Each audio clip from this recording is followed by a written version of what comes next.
Welcome to the Thinking Practitioner Podcast, a podcast where we dig into the fascinating issues, conditions, and quandaries in the massage and manual therapy world today. I'm Whitney Lowe. And I'm Til Luchau. Welcome to the Thinking Practitioner. Hi, this is Til Luchau. This summer, I'll be offering my ankle issues course via live stream. This will be the first time this course, which is the latest in my advanced myofascial technique series, will be available remotely or by recording. You can join us live. You can even bring a client and work on it there with us in real time if you want CAMT credit or certification credit, or the course is affordable enough that you can just sign up and watch the recording later at your leisure.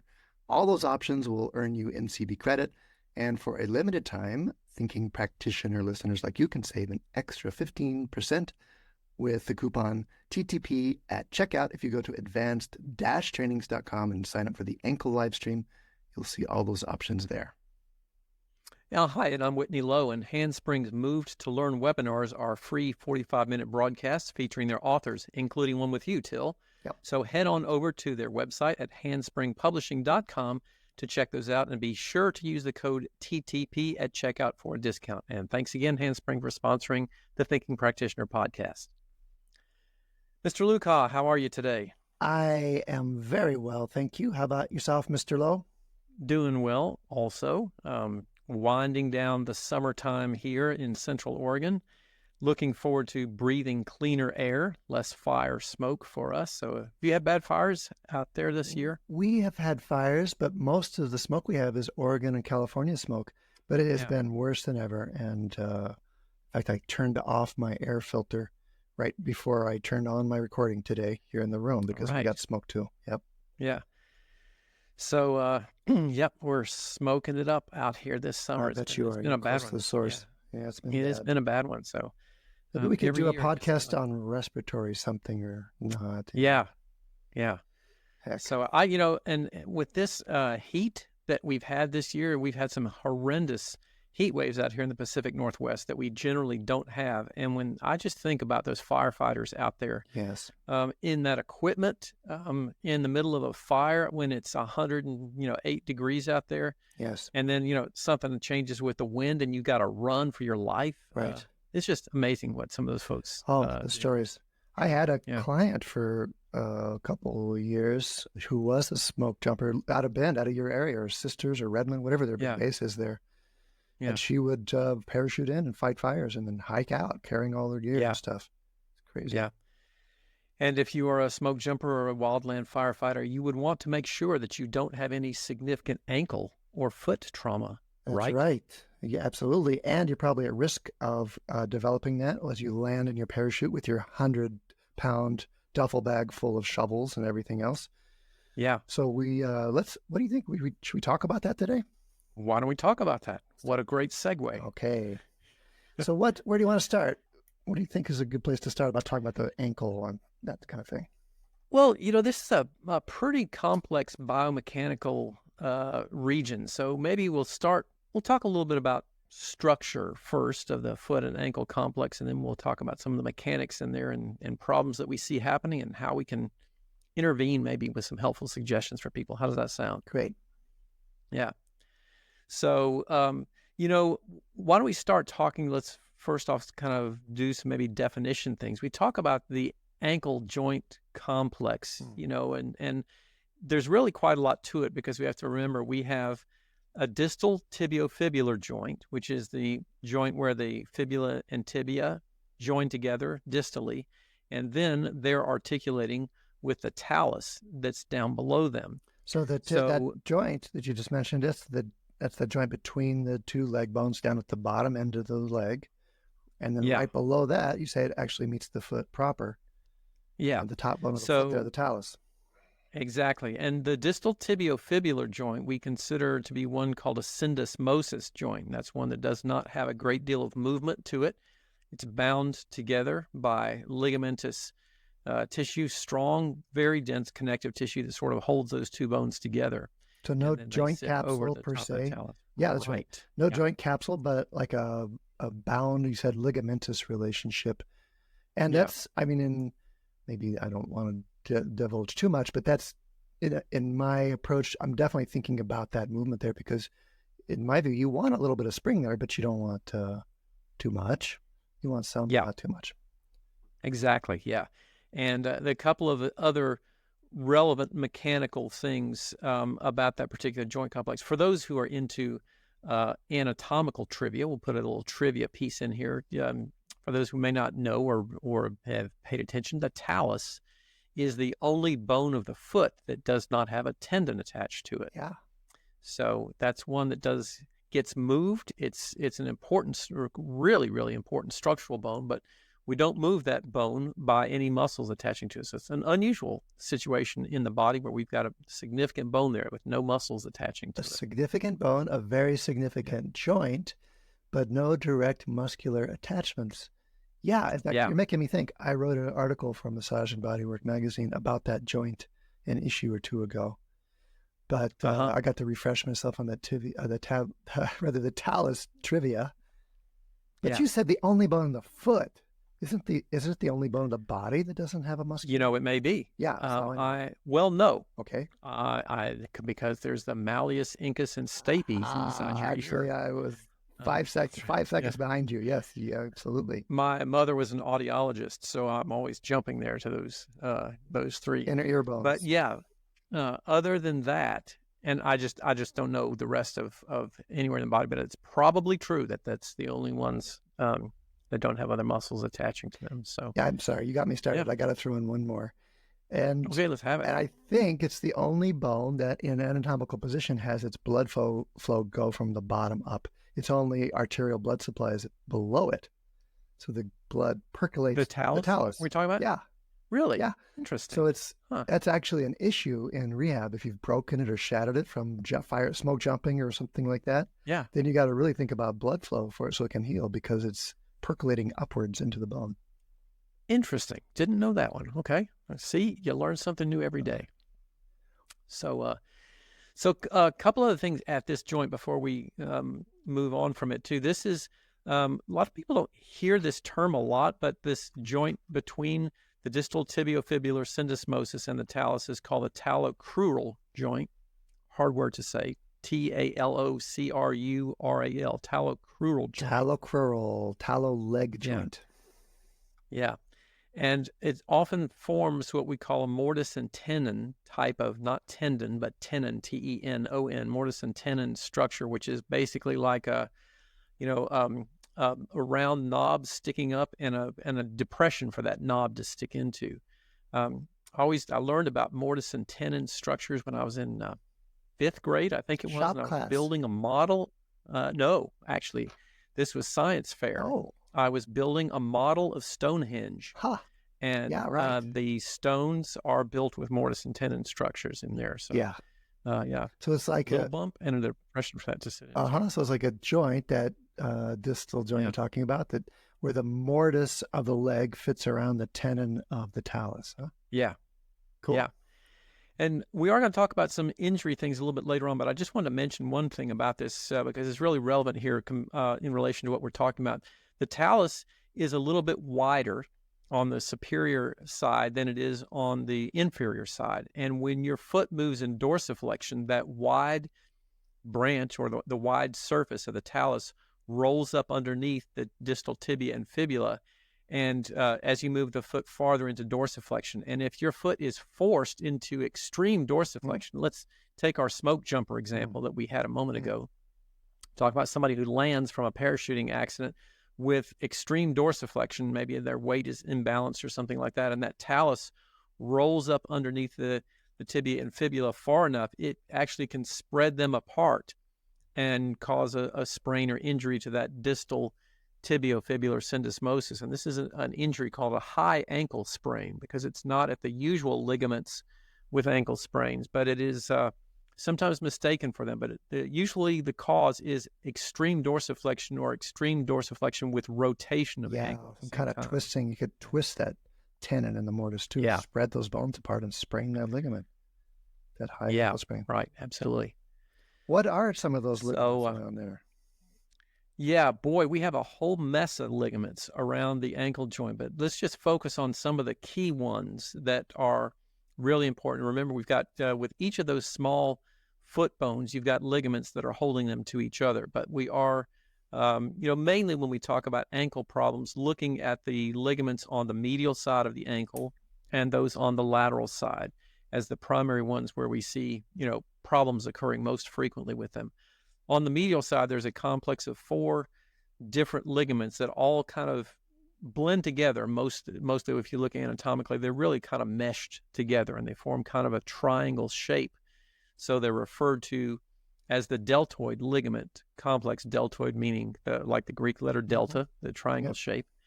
And the deltoid ligaments on the medial side of the ankle are quite strong and very resistant to motions. And that's one of the reasons you don't see as many ankle sprains on the medial side of the ankle, is because that deltoid ligament complex is really quite strong. And on the opposite side, where you actually need greater stability, those ligaments aren't quite as large. So I'm not sure why that is the case, but that's one of the reasons that we see a lot more frequency of lateral ankle sprains, because there's 3 key ligaments that resist excessive inversion of the foot on that side, and that's the anterior talofibular ligament. That's the main one that gets injured in most ankle sprains.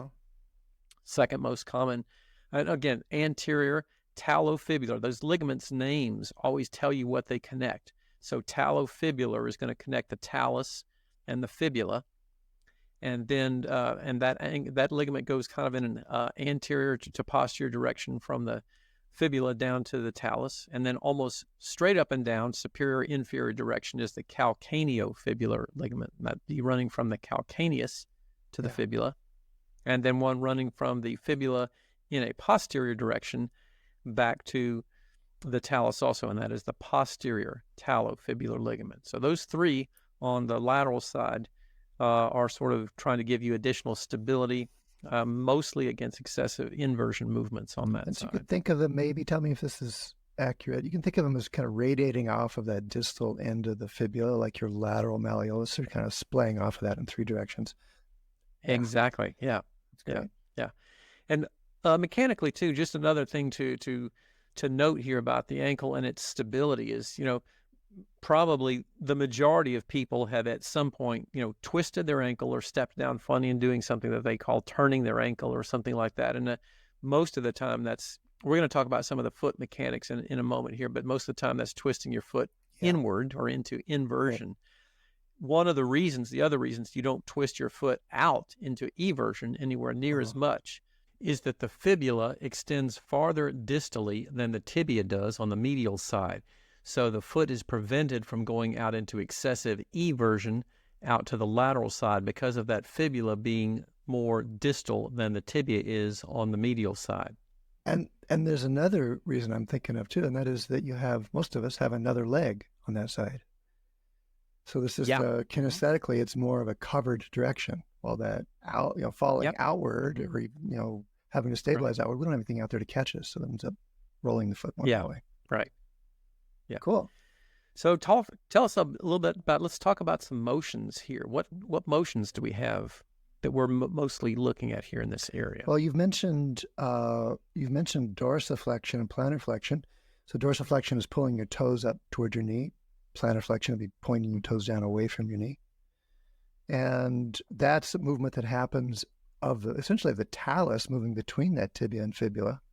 That's that little, you mentioned it being wider in front. So when you point your toes, the narrow part's there and your ankle's pretty loose. That's great for toe off when you need to adapt. And then when you pull your toes up towards your knee in dorsiflexion, that actually gets snugged up real tight there because of the wide part of the talus between those 2 bones, where that mortise and tendon kind of locks down like a sprung stabilizer. And so then you have a lot of stability in actually, sorry, I may have said it backwards, in toe off, in that phase of the gait cycle. When you're pushing off the toe, there's lots of stability if you're in dorsiflexion. Yeah. Did I say that right, Whit? Okay, great. Yeah. I'm my fact checker here. Thank you. So we don't get too much hate mail. All right. Yeah. And then, so think about the position that your foot is in, and so you can kind of envision that your toes are extended in that push off phase. The toes are extended and the foot is moving in the direction of plantar flexion, but it's dorsiflexed for the most part to give you that spring load and the power and in forward propulsion. Now we're going to talk about problems. But there's two things that could make it hard to dorsiflex. Dorsiflexion is hugely important. People really notice it when they don't have much dorsiflexion, even more than when they don't have plantar flexion for various reasons. But there's two things that can make it hard. And in my book, I called them type 1 or type 2. I don't think that's any kind of official designation. Type 1 is where something in back of the leg is making it hard to dorsiflex. Basically, the sural complex, the soleus, the gastroc, etc., posterior crural fascia, not able to allow that lengthening you need to dorsiflex. And the other... So this would be kind of a muscular or soft tissue restriction to dorsiflexion because those tissues are not elongating fully. That's the idea on that. Or you could, yes, contractile tissue, let's say, because the other one's soft tissue too. Right. Type 2 would be an inability of the tibia and fibula to adapt around the talus. So they don't widen enough, they don't spring enough to allow the talus to go to full dorsiflexion. You get like a jamming sensation there in the front for that.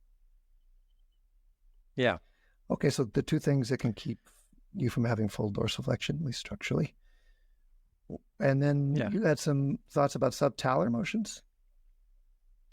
Yeah, so we've talked about the talocrural joint being that joint between the talus and distal tibia and fibula. And the next important joint in the foot-ankle complex is called the subtalar joint. So that sub meaning below and talus referring to the talus. So this is the joint down below the talus where it's articulating with other foot bones there. And this joint, very important also for foot mechanics. And the two motions that primarily occur at the subtalar joint are inversion, where the sort of plantar surface of your foot turns in a medial direction, and eversion, where plantar surface is turning outward in a more lateral direction. So inversion and so you're eversion. Saying those are mostly happening right below the talus. Now, I actually get excited about this stuff. We're like so deep in the geekdom here, that especially once you get into the foot joints, those little movements get really arcane and very cool because they explain a lot of stuff. So that in turning the foot in and turning the foot out, you're saying a lot of that's happening right there at that joint between the calcaneus and the talus, and between the talus and then the other bones below it. Very cool. Yeah. And I do want to reiterate as we talk about this that these are not absolutely pure motions, meaning there's really some different planes of movement that are occurring at each one of these things. It's not like straight, only sagittal plane movement or only frontal plane movement. There is really some kind of altered dynamics of that movement, which is absolutely necessary because your foot is trying to adapt to differences in ground surface and walking on rocks and stepping in holes and doing all kinds of things. Your foot has to be adaptable to changes in the ground surface down below. So you can't just have these pure single plane movements that don't have some other degrees of, and we'll get into this in just a couple minutes as we begin to talk about pronation and supination, because those are some confusing topics, but they help illustrate why these are not pure. Sometimes it's drawn out as being on an oblique axis that goes through all three planes. Yeah. But even that might be an abstraction, because Kapanji does a cool thing where he draws the joint surfaces as little barrels and knobs, and you see that surface there is so complex between those two bones that it's not going to move just like a plain hinge in any one direction. There's all sorts of little permutations it does. And that joint's adaptability, the subtalar joint, features prominently in a lot of different systems. It's not a whole lot of movement typically, but it's essentially the first joint up from the ground. If you look at, the weight bearing in its normal standing or landing position, that's the first joint that's adapting. And so people like Gary Gray and his calves method, and then people that have kind of riffed off of his system like James Earls, things like that, see it as the joint that sets up the potential for the rest of the body's adaptation in walking or running. Mm-hmm. It's almost like that kind of, idea of stack of blocks, and you get that first block a little bit tilted, and that's going to magnify some of those effects throughout the rest of the body. The higher up you go, just because of the way forces and torque works, those things will be exaggerated later on through the other. I'm going to underline that tilted part, because it could be tilted or it could be inadaptable. But that's when we get to Mhm. like pronation myths and such, the tilted one is relevant there. Yeah. Well, Yeah. let's dive into that a little bit about pronation and supination, because these are some terms that are my experience has been in trying to teach people about these concepts for many years is that there's a great deal of confusion Yes. out there about pronation and supination, what they are and how they're defined and what Yes. actually happens there. So let's look at that a little bit. So first thing is pronation. Let's start with pronation because that's the big one everybody hears about a lot. You know, are you overpronating? Are you hyperpronating? Or that sort of term. What does Are that you a really pronator? mean? Do you need these shoes because you're a So pronator? Do you need inserts because you're a pronator, etc.? yeah, something like that, right? Yeah. So the first thing to remember is that everybody pronates when Hopefully. they move with their foot and ankle Yes. complex. Hopefully, yes. In normal gait mechanics, pronation is normal. The problem is overpronation, or the potential problem is overpronation. But what does that actually mean? So let's explore that a little bit. Pronation is a combination of movements in different planes. So we've talked about two of those planes of movements. Dorsiflexion and plantar flexion happen in that sagittal plane. And then we've also talked about inversion and eversion, where the foot rolls inward or the foot rolls outward.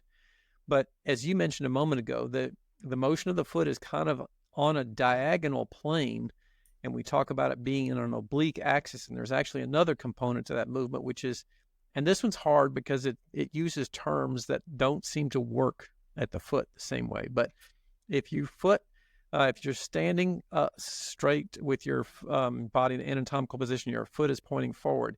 If you simply, with your foot on the ground, turns your foot out to the side, so your toes are now pointing more laterally, and your foot, this is what we frequently call turnout. That motion is called abduction. So abduction of the foot is when your foot turns out, and likewise, the opposite of that adduction would be when it turns in, often what we refer to as a pigeon-toed gait, for example. Pigeon-toed, bear paw. Pronation, yeah. I've heard it called. Yeah, that kind of curling in of the foot like bears do. Or duck foot, pigeon and duck foot, turning out the other way. Yeah. Right. So go out, walk in the snow or the sand or something like that, and you can often see indications of those kinds. I have a very significant abduction turnout, especially on one side of my feet, very evident when I walk in the snow. But in any event, so pronation is a combination of dorsiflexion, eversion, and abduction. So if you kind of envision your foot sort of pulling up, toes toward the knee, turning a little bit out with plantar surface turning a little bit outward, and the toes kind of pointing out a little bit away from the body, that is the sort of dynamic direction or movement of pronation. So we talk about pronation being a dynamic movement as opposed to a static position. I was about to say that. But yeah, just to really continue the animal analogy, maybe you have a duck with its toes pulled up and a little bit. But yeah, you're like you're saying, it's a movement. It becomes useful when you think about it as a movement, as opposed to a static position. Yeah. Or something. Hey. Yeah, and I just had a thought. That's really important. We have this outline that we should put in the show notes so that people can really follow along. But I'm thinking maybe a diagram or two, or for sure a link to like Drew's A Trail Guide to Movement. The book's a discovery book that has some really cool stuff about all these motions in there.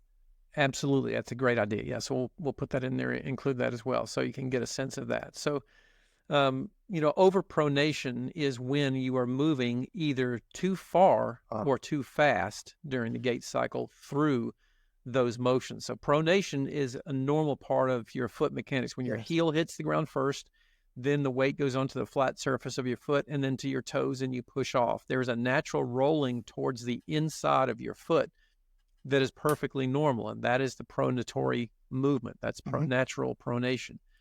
But if you roll too far toward the inside of your foot or too fast toward the inside of your foot during that gait cycle, that would be And some of the debates are around, how do you define too far or too fast? Is it a certain amount of number of degrees? Yeah. Or a certain number, that kind of question. How do you approach that one, Whit?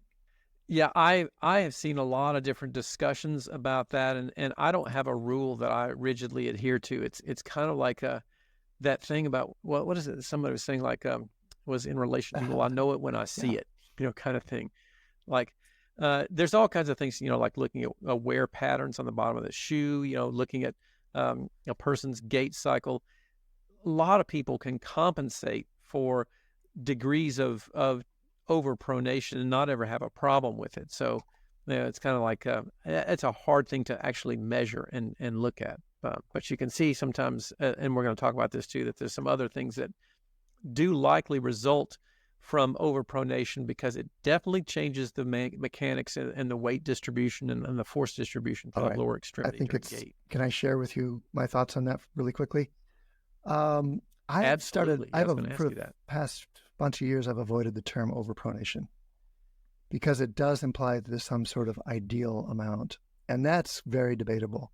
Just, based on anatomical studies of averages and things like that, it's pretty hard to say this amount is okay and that amount's not. Or even this shoe wear pattern is good and the shoe pattern is bad. Because it depends on how you're measuring it. Is it symptoms? It turns out that symptoms don't correlate with pronation in a significant way. And there's been a huge debate because most of our coaching and thinking about gait and stance and ankle has to do with let's control pronation, not overpronate. But it turns out when you really look to see, okay, so what problems are these people having? There's not many in particular. Arch height doesn't seem to be associated with symptomology. And any measurement is basically postulated over an ideal anatomical neutral, which may or may not have much relevance to actual life anyway. So I've started, I'm skipping to the punchline. Is that okay? No, I want to hear that. Yes, that was going to be my next question. So how do you frame it? How do you frame it? Yeah. And this is actually a philosophy I'm playing with in a number of areas in my life. Maybe the problem isn't over-pronation. It's a lack of ability to go the other way. Yeah. Maybe it's not that you're stuck in pronation, which the classic model says that it's, the foot has a position that it can't get out of. Maybe it's just that you don't have enough supination available to you.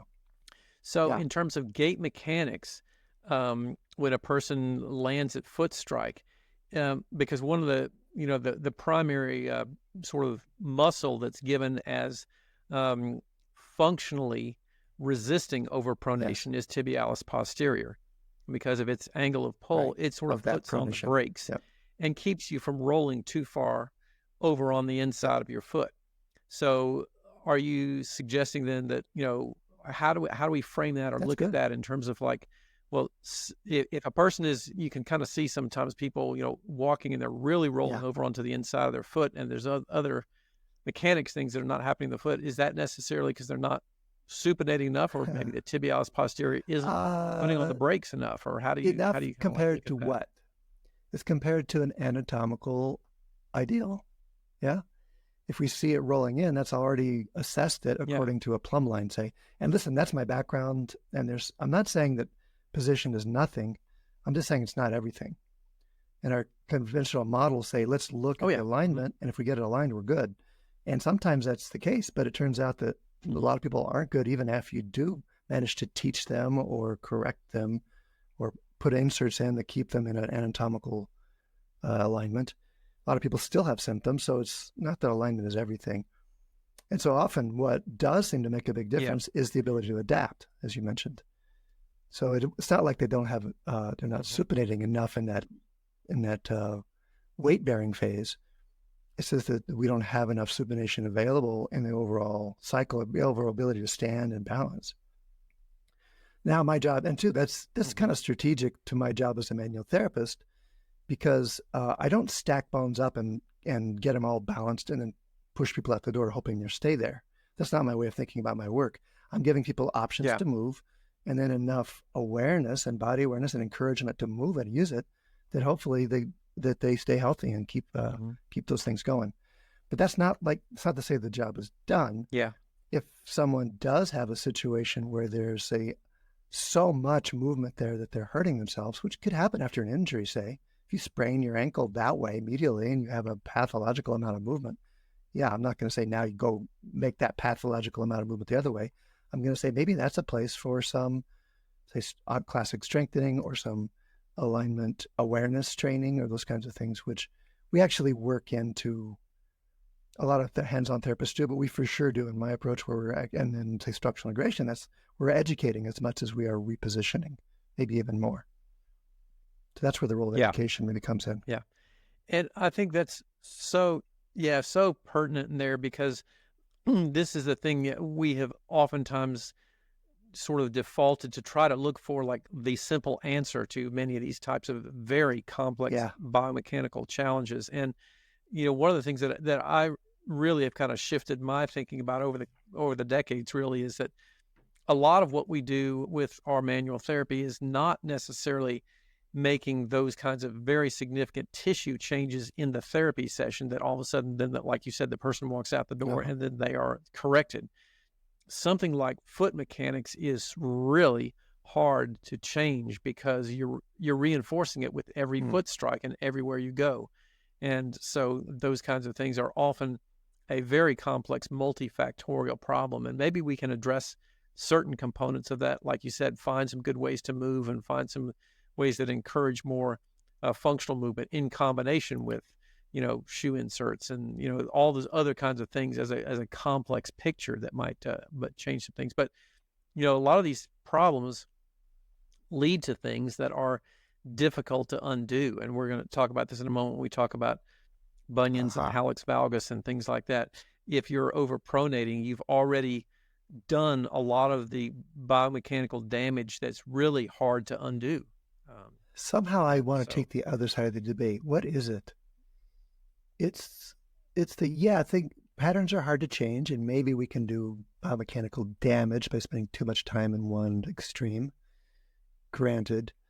And yet sometimes just a small change makes a whole lot of difference.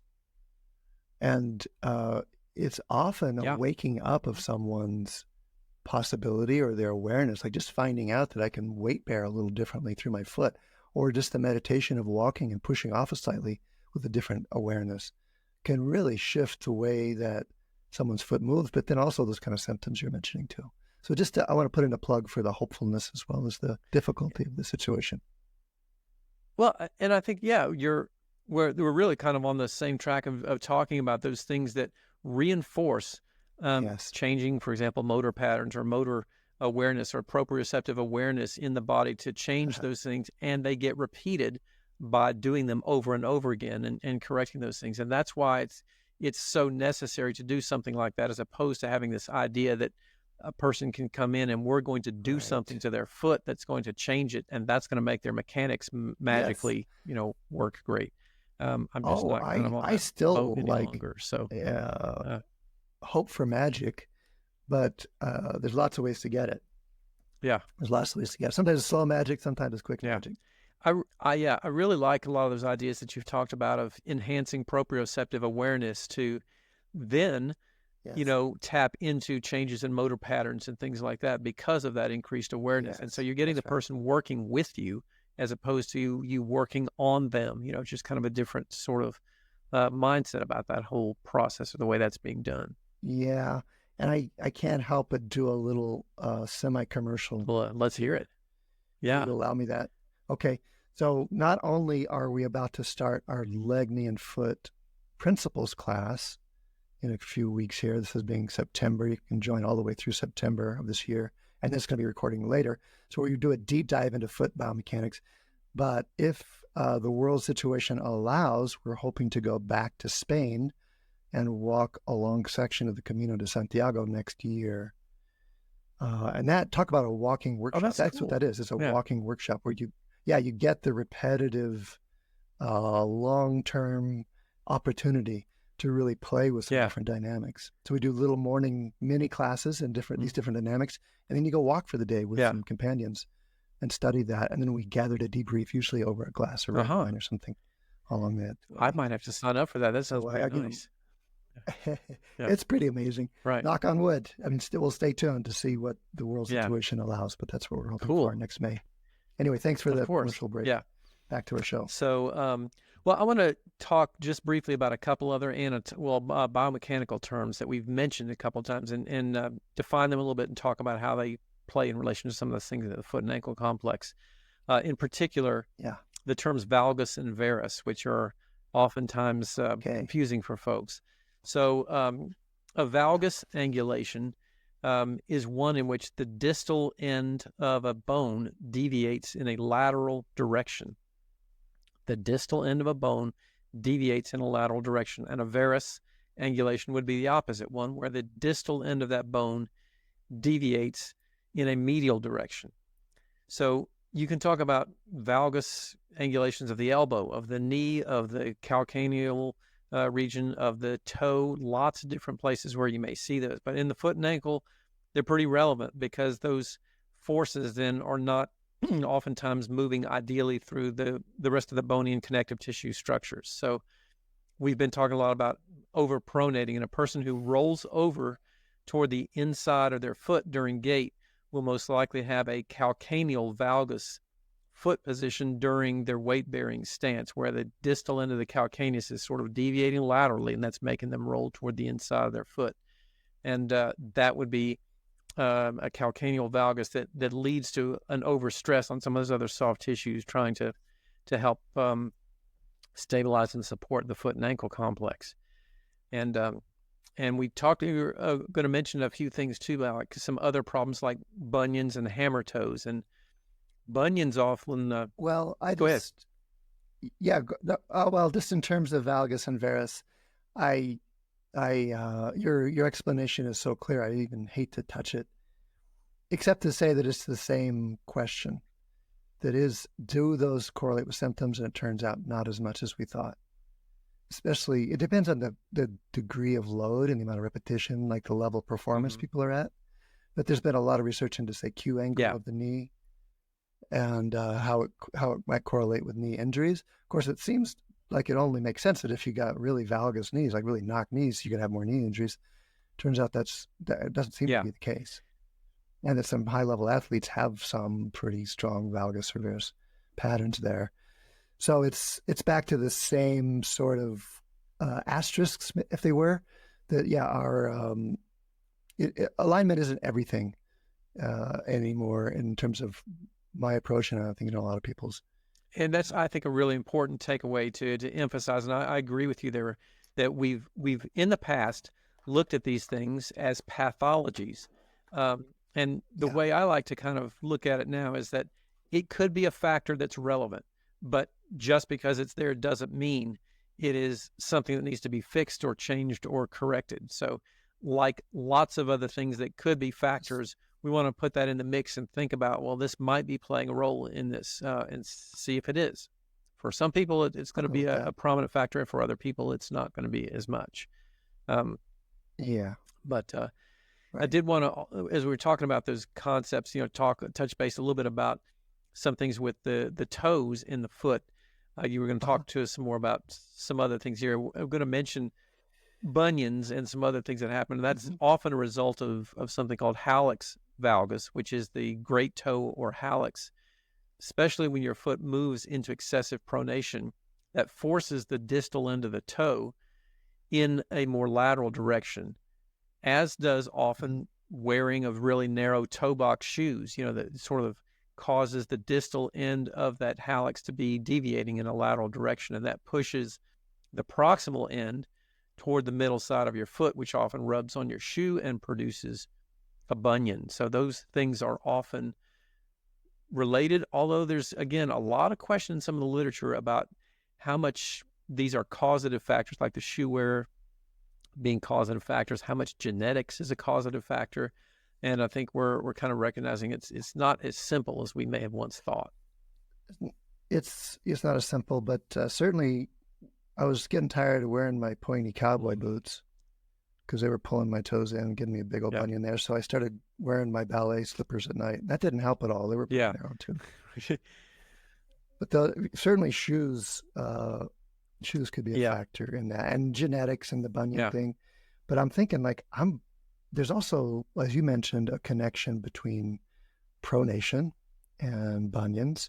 And if you stand up, you can feel it, listeners, and you too would if you want. You stand up, you can feel it. I'll just guide you through a little tack or sensate experience of that.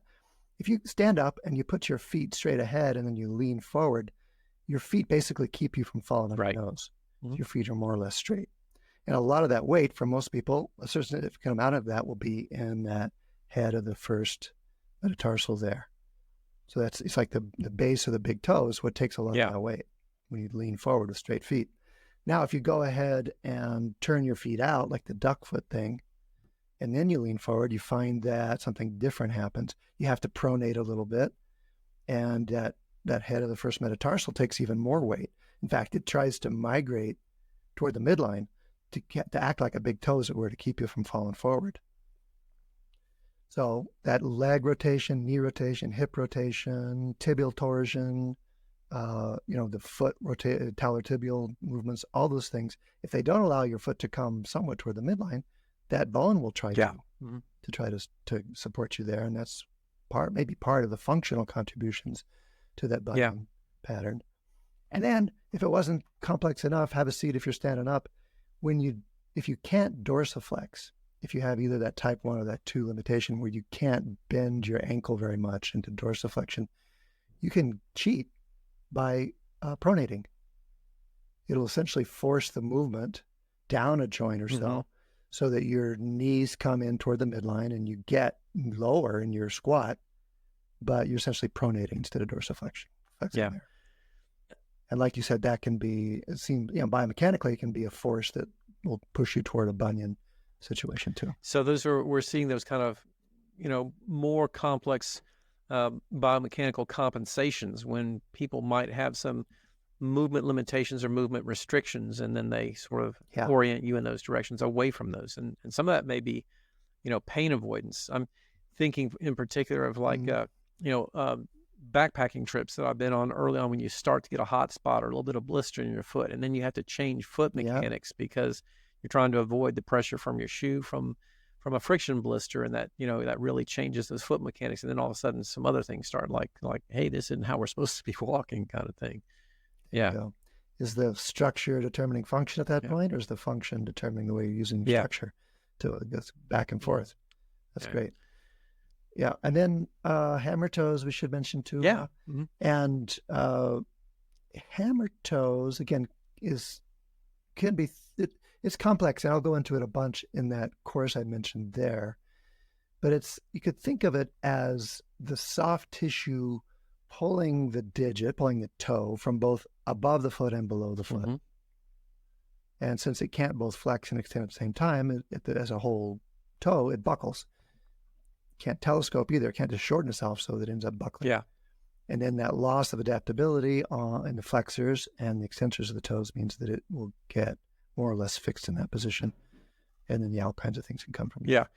But all the longer structures there, the buckling the toes, cross the ankle. So certainly they can be related to ankle stabilization, ankle dynamics as well. What are your thoughts on that? And again, hammer toes become another significant problem because your footwear and everything isn't really designed for your toes to be flexed inside your shoe. And you lose the capability for especially proper force distribution during the push-off phase of gait. And so you're kind of losing some of that mechanical push that you've got from the toes, as well as, they're now kind of squinched up inside shoe where you oftentimes, see, friction problems with that are not designed for the way your foot's in the footwear. Yeah, right.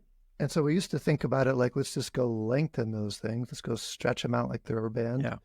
And probably the evidence doesn't support we're changing down to the molecular level, those collagen molecules. But there's certainly a lot we can do to help people have a sense of greater movement through their toes in that situation.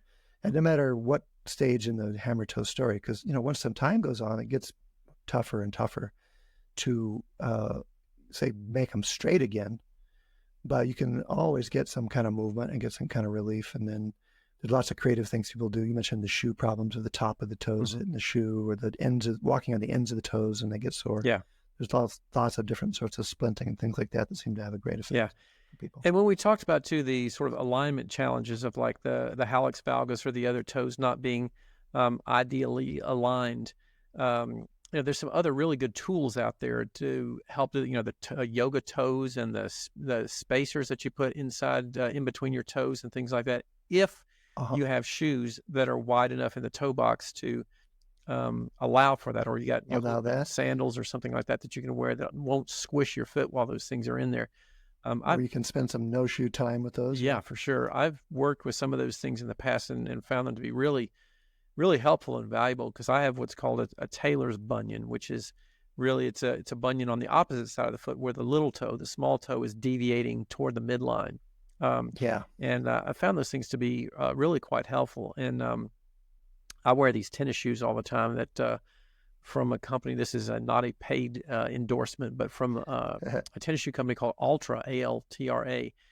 And they look a little goofy because they got a huge, really wide toe box, but man, they are the most comfortable shoes I've ever put on my feet, and they feel really great. So, I wear these tennis shoes around inside they're like running shoes. I wear these running shoes inside my house when I'm working and even at my computer, because they give me this kind of spring in my step, and they make me feel kind of like alert and ready to jump up and do things. And believe it or not, that has an impact on mental function if I'm wearing the right shoes. So, no doubt. And then certainly the way that feet in general, footwear being a part of that story, but the way the feet's comfort and adaptability and support under us changes the way we do all kinds of things, including the way we look at the world and think and act. Yeah. So right on. That whole thing about where the connection with the base of the ground and all that kind of stuff, there's some some relevance in all that.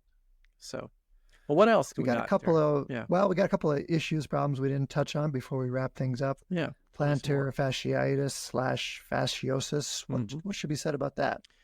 Yeah, it's another one. Foot dynamics. Yeah, this is a messy thing to get into with plantar fasciitis, and obviously we could spend a whole episode on that, because we did. That was number 24. I was gonna say, I thought we had done that once before we had got into that. So. Episode 24, we talked about that whole problem. How does it relate to ankle mechanics? Yeah, so again, I think a lot of times we may see chronic overuse in that connective tissue complex, and you talked earlier about that type 1 limited dorsiflexion. This is a good example of the critical importance of what we frequently refer to as the plantar flexor sling. I've heard that term. We're talking about the gastroc soleus complex down to the calcaneus, down to the whole bottom surface of the foot.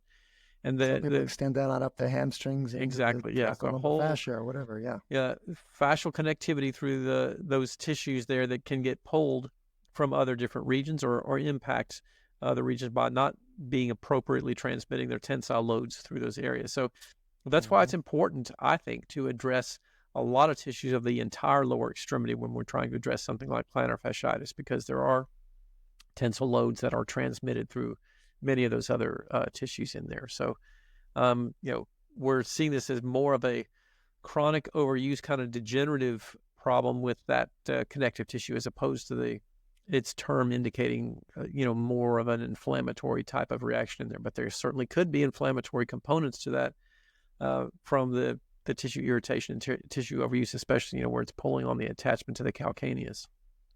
Go listen to episode 24 if you want to know more about that. We get into that in detail. Exactly. Yeah. So, any of those others you want to make sure we mentioned, Whitney? Well, one other thing that I wanted to kind of call attention to also is that, and again, this is kind of like, sort of my lens of looking at things, is trying to often see what are likely what I call nociceptive drivers. What are the things that are causing pain in these different regions? And so frequently I see instances where people have pain on the bottom surface of their foot and immediately jump to ideas that they have something like plantar fasciitis happening, when in fact there are a lot of other possibilities, such as, nerve entrapment problems, like in the tarsal tunnel, the nerves feeding down to the bottom surface of the foot can give pain in the exact same places as plantar fascia problems. And, some of those more distal cutaneous nerves can get entrapped by, like the quadratus plantae muscle underneath there in Baxter's neuropathy. So these are a couple of different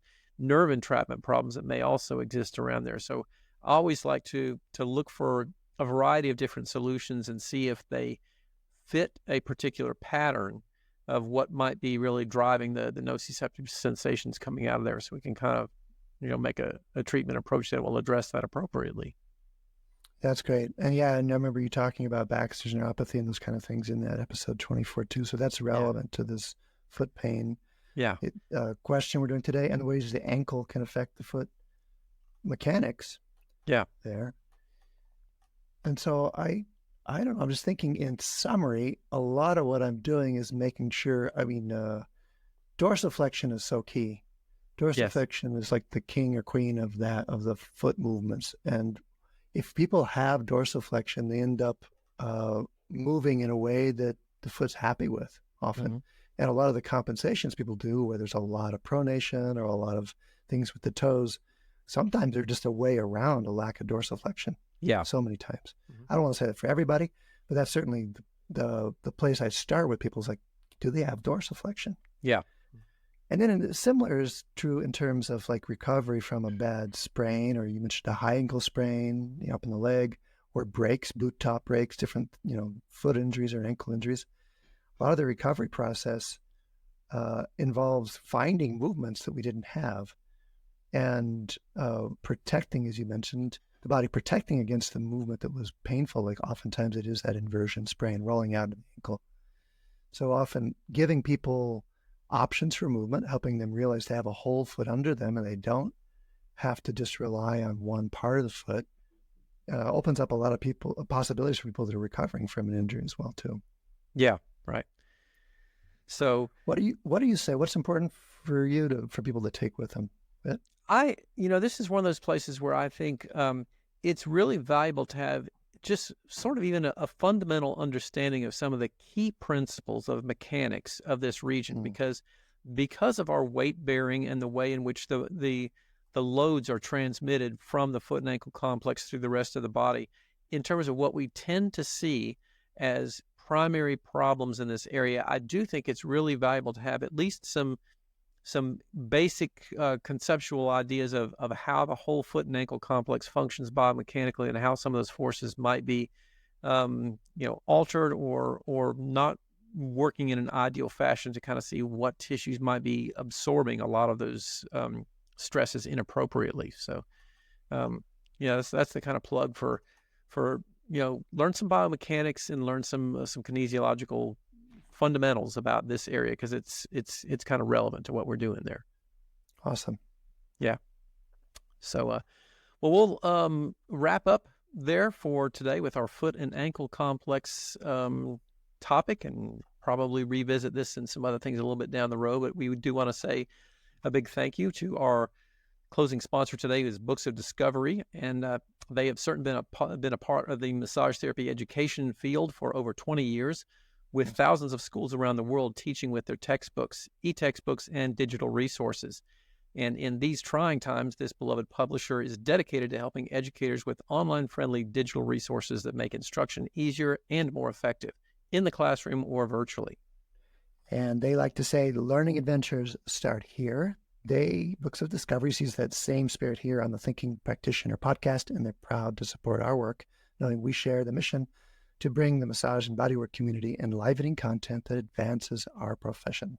Check out their collection of e-textbooks and digital learning resources for pathology, kinesiology, anatomy, and physiology at booksofdiscovery.com, where Thinking Practitioner listeners save 15% by entering thinking at checkout. And we'll put a link into that trail guide to the movement book, which is a great way to go and see those kind of movements that Whitney and I were talking about. Yes, absolutely. And we do want to say, again, a thank you to all our sponsors. So stop by the sites for handouts, show notes, transcripts, and any extras over there. And again, we do thank all of you listeners for hanging out with us today as well, and picking up hopefully some valuable tips for you there. You can find links to those resources on our sites over at my site at academyofclinicalmassage.com. And Til, where can they find that for you? advancedtrainings.com with a dash or without.